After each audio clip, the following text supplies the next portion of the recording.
Hi guys, welcome to skill speak channels. நம்ம இப்போ Java பேசிக்ஸில் இருந்து அதில் இருக்க எல்லா டாபிக்ஸும் டீப்பாக பார்க்கலாம். இன்றைக்கி இன்ட்ரொடக்ஷன் பற்றி பார்க்கலாம். Java is powerful programming language. ஏன் அப்படி சொல்கிறாங்க அப்படின்னா, ஜாவா மட்டும் கற்றுக்கிட்டா நம்ம டெவலப்பர், டெஸ்டர் எது வேணாலும் ஆகலாம். ரெண்டுத்துக்கும் பேஸ் ஜாவா தான்.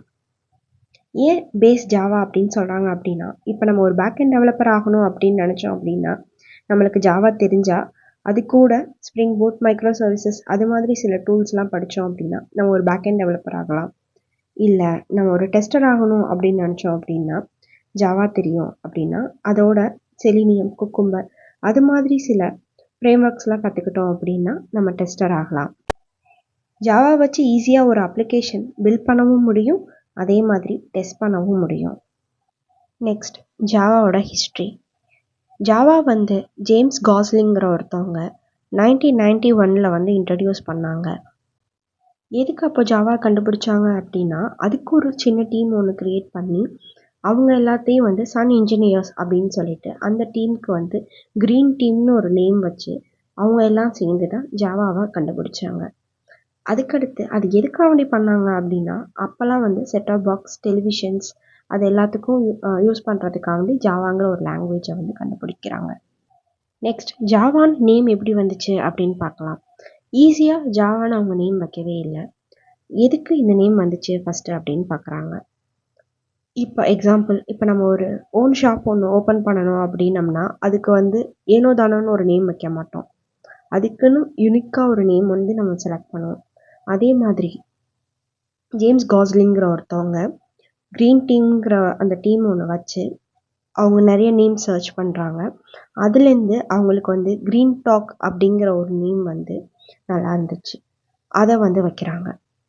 அது கொஞ்ச நாள் போய்கிட்டே இருக்கிறப்போ அதை விட பெஸ்ட் நேமாக கொடுக்கலாம் அப்படின்னு சொல்லிட்டு அவங்க ஓக் அப்படின்னு சொல்லிட்டு மாற்றுறாங்க. ஓக் அப்படிங்கிறது ஒன்றும் இல்லை, அப்படின்னா ஒரு ட்ரீன்னு அர்த்தம். அது ஏன் அப்படி ஓக்குன்னு வச்சாங்க அப்படின்னா, அப்போ 1991 ஒரு மரத்தை கட் பண்ணணும் அப்படின்னா மினிமம் 2 வீக்ஸாவது ஆகும். அப்போல்லாம் எந்த ஒரு ஃபெசிலிட்டிஸும் இல்லாதனால அந்த மாதிரி அது அவ்வளோ ஸ்ட்ரென்த் தேவை அப்படிங்கிறதுனால நம்மளோட லாங்குவேஜும் ஸ்ட்ரென்த்தாக இருக்கணும் அப்படிங்கிறதுக்காக வேண்டி க்ரீன் டாக் அப்படிங்கிறதுலேருந்து ஓக் அப்படின்னு மாற்றுறாங்க. கொஞ்சம் வருஷம் அப்படி போயிட்டே இருக்குது. ஓக் அப்படின்னு ஆல்ரெடி ஒரு கம்பெனி இருக்குது அப்படின்னு சொல்லிட்டு தெரிய வருது. ஸோ எல்லாத்த மாதிரியும் நம்மளோடது இருக்கக்கூடாது அப்படிங்கிறதுக்காண்டி திங்க் பண்ணி அப்போ யூனிக்குவாக இருக்கணும் அப்படின்னு சொல்லிட்டு தான் ஜாவான்னு செட் பண்ணுறாங்க. எப்போ அப்படின்னா 1995. இதோட எக்ஸ்டென்ஷன் ஜாவா அப்படின்னு சொல்லிட்டு வைக்கிறாங்க. ஓகே, இப்போது எப்படி ஜாவாங்கிற பேர் வந்துச்சுங்கிறத பார்த்தாச்சு. நெக்ஸ்ட், வை சூஸ் ஜாவா? ஏன் ஜாவாவை நம்ம சூஸ் பண்ணணும் அப்படின்னா, இது போர்ட்டபிலிட்டி, ரோபஸ்ட்னஸ், செக்யூரிட்டி இது எல்லாமே ஜாவாவில் இருக்குது. நம்ம ஒன்ஸ் இந்த கோட் ரைட் பண்ணிட்டோம் அப்படின்னா எங்கே வேணால் அதை ரன் பண்ணிக்கலாம். ஒன்ஸ் அப்ளிகேஷன் டெவலப் பண்ணிட்டோம் அப்படின்னா மல்டிபிள் பிளாட்ஃபார்ம்ஸில் நம்ம ஒர்க் பண்ணிக்கலாம். இவ்வளோ ஈஸியாக இருக்கிறனால எல்லாருமே ஜாவாவை சூஸ் பண்ணுறாங்க. Finally conclusions.